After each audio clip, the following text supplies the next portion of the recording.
Hello மக்களை, Karthi Deepa serial செம இன்ட்ரெஸ்டிங்காக போயிட்டுருக்கு. சிவனாண்டியை எதிர்த்து எலெக்ஷனில் சாமுண்டேஸ்வரி நிற்கிறத தாங்க முடியாத முத்துவேலும், நாங்கள் மட்டும் ஜெயிச்சிட்டேன்னா உங்கள் பொண்ணுங்க எல்லாரும் என்னோட வீட்டில் வந்து வேலை செய்யணும் அப்படின்னு சொல்லவும், இதெல்லாம் கேட்டுட்டு இருந்த நம்ம கார்த்தி சும்மா விடுவாங்களா? அப்படியே அவங்கள எதிர்த்து நாங்கள் மட்டும் வின் பண்ணனா நீயும் சிவனாண்டி எங்கள் வீட்டில் வந்து வேலைக்காரனாக இருக்கணும்னு சவாலே விடுறாங்க. அதே சமயத்தில் தேர்தல் பிரச்சாரங்கிற பேரில் கார்த்தியும் நம்ம சகல மயில் வாகனமும் சேர்ந்து பண்ணுற லூட்டி செமையாக இருந்துச்சு. இன்னொரு பக்கம் பார்த்தீங்கன்னா, தேர்தலுக்காண்டி எப்படியாவது சாமுண்டேஸ்வரி வின் பண்ணிடணும்னு நினச்சிட்டு இருந்த பரமேஸ்வரி பாட்டியை கண்ணில் பார்த்தாலே எரிச்சல் படுறாங்க சாமுண்டேஸ்வரி. அதை பற்றி தான் இந்த வீடியோக்குள்ளே பார்க்க போகிறோம். வீடியோக்குள்ளே போகிறதுக்கு முன்னாடி நம்ம சேனலுக்கு ஒரு லைக் அண்ட் சப்ஸ்கிரைப் பண்ணிடுங்க மக்களே. அப்படியே பக்கத்தில் இருக்க பெல் ஐக்கானையும் கிளிக் பண்ணிடுங்க. அப்போ தான் நான் போடுற வீடியோலாம் உங்களுக்கு நோட்டிஃபிகேஷனாக வரும். ஃபஸ்ட்டு பார்த்தீங்கன்னா, சாமுண்டேஸ்வரியும் எல்லாத்துக்கும் காரணம் இந்த சிவனாண்டி தான். இன்னைக்கு என்னடானா இந்த எலெக்ஷனில் வின் பண்ணணும்னு சொல்லிட்டு என்னோட உயிரையே எடுக்க துணிச்சிட்டான். இவனெல்லாம் சும்மா விடக்கூடாதுன்னு செமையாக கோபப்படுறாங்க. அதே சமயத்தில் கார்த்தியும், இப்போதைக்கு நீங்கள் எதுவுமே பண்ணாதுங்க அத்தை, என்ன பண்ணாலும் அந்த சிவனாண்டி அதை மாற்றி விட்டு நம்மளை இந்த எலெக்ஷனில் தோக்கடிக்க தான் பார்ப்பான். அதனால் எதுவும் இப்போ செய்யாமல் நம்ம பொறுத்து இருப்போம்னு சொல்லிடுறாங்க.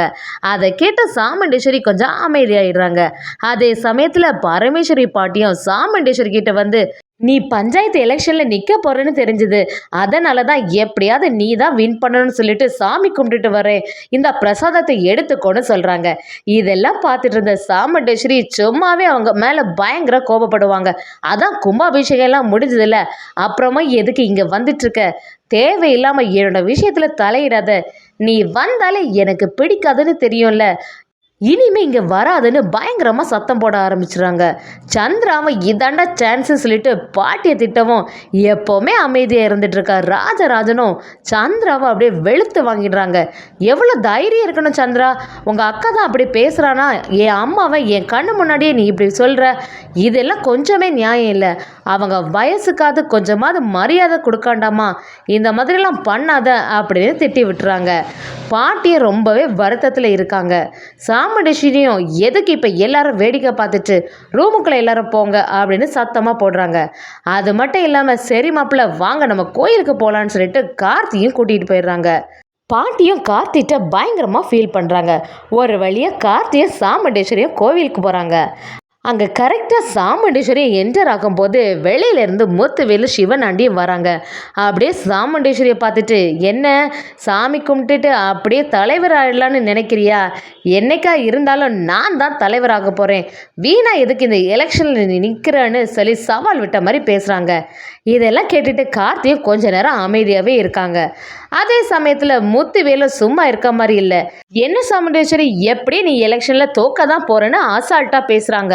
சிவனாண்டி என்னைக்கா இருந்தாலும் நான் தான் தலைவராக போகிறேன், நீ எதுக்கு இதில் நின்றுட்டு அப்படின்னு பேசவும், சாமுண்டேஸ்வரி உன்னோட ஃப்ராடு வேலையெல்லாம் எனக்கு நல்லாவே தெரியும், இந்த எலெக்ஷனில் நான் ஜெயிக்கக்கூடாதுன்னு என்ன வேலையெல்லாம் பார்த்துருக்கேன்னு எனக்கு புரியுது, கடைசியில் என்னையே தீர்த்து கட்டலான்னு பிளான் பண்ணிட்டேன்ல, உன்னெல்லாம் சும்மாவே விட மாட்டேன்னு சாமுண்டேஸ்வரி பேச ஆரம்பிச்சிடுறாங்க.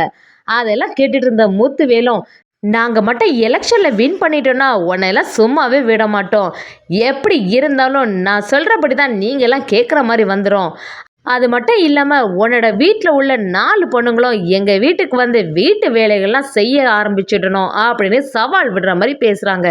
இதெல்லாம் கேட்டுட்டு இருந்த நம்ம கார்த்தியும், எவ்வளோ தைரியம் இருந்தால் இப்படியெல்லாம் அத்தை முன்னாடி பேசுவான்னு சொல்லிட்டு, சரி அதே சமயத்தில் நாங்கள் ஜெயிச்சிட்டோன்னா நீயும் உன்னோட சிவனாண்டியும் வந்து எங்கள் வீட்டு வேலைகள்லாம் செய்யணும்னு சொல்லிடுறாங்க.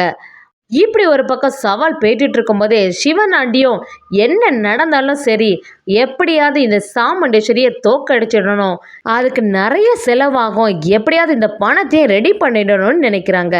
சந்திராவும் சிவனாண்டி முத்துவேலை பார்த்து, என்னோட அக்காவை எப்படியாவது தீர்த்து கட்டிடலாம், அதே டைமில் சிவனாண்டியை தலைவராகிடுவான்னு பார்த்தா இப்போ எல்லாமே தலைகீழாயிடுச்சு, இனியும் என் அக்கா உன்னை சும்மா விட மாதிரி இல்லை, ஏற்கனவே ஓ மேலே தான் சந்தேகம் இருக்குது, எப்படி என்னோட அக்காவை இந்த எலெக்ஷன்ல தோக்கடிக்கிறதுன்னு அடுத்த பிளான் ஏதாவது போட ஆரம்பிச்சிடணும் அப்படின்னு நினைக்கிறாங்க. சிவனாண்டிய இனி நம்ம பிரச்சாரம் பண்றதுல தான் இருக்கு. எப்படி நிறைய செலவாகும், அது மட்டும் இல்லாம மக்களுகளுக்கு ஏதாவது நல்லது பண்ற மாதிரி நடிக்கணும். அதோட ஓட்டு போடுறதுக்கெல்லாம் பணம் கொடுக்கணும். இதுக்கெல்லாம் நிறைய ரூபாய் ஆகுமேன்னு புலம்புறாங்க. அதை கேட்ட சந்திராவும், அதையெல்லாம் நினைச்சு நீங்க வருத்தப்படாதுங்க. ரூபாக்கான வேலைகள்லாம் நான் பார்த்துடலாம். எப்படி இருந்தாலும் என்னோட அக்காவை தோக்கடிச்சு நீங்க தான் இந்த எலெக்ஷன்ல தலைவராகணும்னு சவால் விட்ட மாதிரி பேசிடுறாங்க. அதுக்கு முத்துவேலும், நீ எப்பவுமே இவனுக்கு துணையா இருந்தா கண்டிப்பா இந்த எலெக்ஷன்ல வின் பண்ணுவான்னு சந்தோஷப்படுறாங்க. அதே டைம்ல சாமுண்டேஸ்வரி வீட்டுக்கு வந்தோடனே பயங்கர கோபமா இருக்காங்க. இந்த சிவனாண்டி இவ்வளோ வேலை பண்ணியும் அவனை எதுவுமே செய்ய முடியலையே அப்படின்னு ஃபீல் பண்ணிட்டு இருக்காங்க. கார்த்தியும் இப்போதைக்கு எதுவுமே அவனை பண்ணான்டான். அவன் மட்டும் ஏதாவது தலைவர் ஆயிட்டானா ஊருக்குள்ள பெரிய பிரச்சனை ஆயிடும். அது மட்டும் இல்லாம கட்ட பஞ்சாயத்து கொலை கொள்ளைன்னு எல்லாமே அதிகம் ஆயிடும். அதனால நீங்க இந்த எலெக்ஷன்ல எப்படியும் வின் பண்ணணும் அத்தை அப்படின்னு பேசுறாங்க. சாமுண்டேஸ்வரியும் சரி நம்ம பிரச்சார வேலைகளை ஆரம்பிச்சிட வேண்டியதுதான் அப்படின்னு சொல்லவும் மயில் வாகனமும் பயங்கர இன்ட்ரெஸ்ட் ஆயிடுறாங்க. ஒரு வழியாட்டு சாமுண்டேஸ்வரிக்கு எப்பவும் சப்போர்ட்டா கார்த்தியும் மயில் வாகனமும் பிரச்சாரத்தையும் ஆரம்பிச்சிடுறாங்க. அந்த சீன் எல்லாம் பார்க்கறதுக்கு செமையா இருந்துச்சு. இன்னொரு பக்கம் பார்த்தீங்கன்னா ரேவதியும் கார்த்தி மேலே பயங்கர அன்பாக இருக்காங்க. தீபாவை தான் இவங்க இழந்துட்டாங்க. அதனால் அவங்களுக்கு என்னெல்லாம் பிடிச்சிருக்கோ அது எல்லாத்தையும் நம்ம பார்த்து பார்த்து செய்யணும். அது மட்டும் இல்லாமல் அவங்க ஃபஸ்ட்டு மேரேஜ் பற்றின நினைப்பே வராமல் பார்த்துக்கணுன்னு ஒவ்வொரு விஷயமும் கார்த்திக்கு பிடிச்ச மாதிரியே பண்ண ஆரம்பிச்சிடுறாங்க நம்ம ரேவதியும். சந்திராவும் சாமுண்டேஸ்வரி எப்படியாவது தோக்கடிக்கணும்னு சொல்லிட்டு அடுத்த பிளானையும் ஆரம்பிச்சிடுறாங்க. எப்படியாவது இந்த பிரச்சாரம் நடந்து முடிக்கிறதுக்குள்ள இந்த கார்த்தியும் மயில் வாகனத்தையும் ஒரு வழி பண்ணிடணும். அது மட்டும் இல்லாமல் சாமுண்டேஸ்வரிக்கு மக்களோட மத்தியில் கெட்ட பேர் வர வைக்கணும்னு சொல்லிட்டு சந்திரா எதிர்பார்த்துட்டே இருக்காங்க.